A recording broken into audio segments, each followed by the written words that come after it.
ప్రస్తుతం మనతో పాటు వేణుగోపాల్ దీక్షితులు స్వామివారు ఉన్నారు.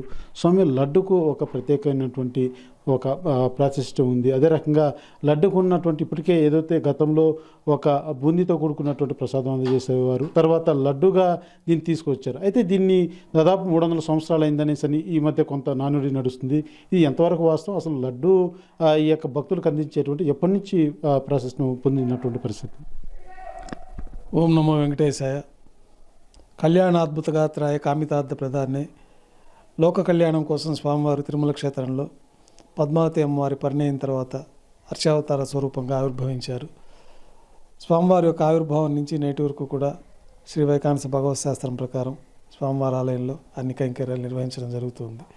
అట్లాగే స్వామివారికి ఆరాధనలో కూడా వివిధ రకాలైన ప్రసాదాలు, పన్యారాలు నైవేద్యంగా స్వామివారికి సమర్పించడం, తర్వాత ఆ నైవేద్యమైన ప్రసాదాలని భక్తులకు వినియోగించడం జరుగుతుంది.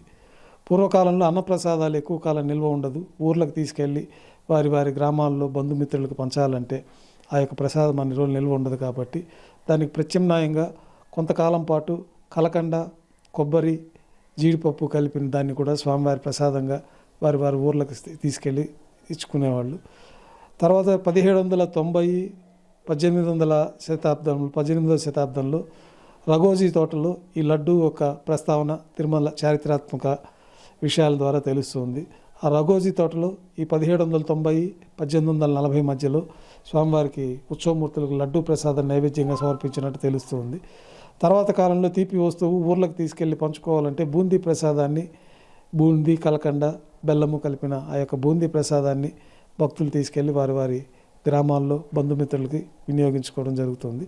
ఎక్కువ కాలం నిల్వ ఉండే విధానాన్ని అనుసరించి తర్వాత కాలంలో క్రమేపీ లడ్డుగా 1933లో తిరుమల తిరుపతి దేవస్థానం స్వాధీనం చేసుకున్న నాటి నుంచి ఈ యొక్క లడ్డూకి ప్రత్యేకమైన దిట్టాన్ని ఏర్పాటు చేయడము, ఈ లడ్డూలో ఏ ఏ వస్తువులు ఎంత పరిమాణంలో వాడాలి అనేదంతా కూడా ఒక ప్రోక్తము అంటారు.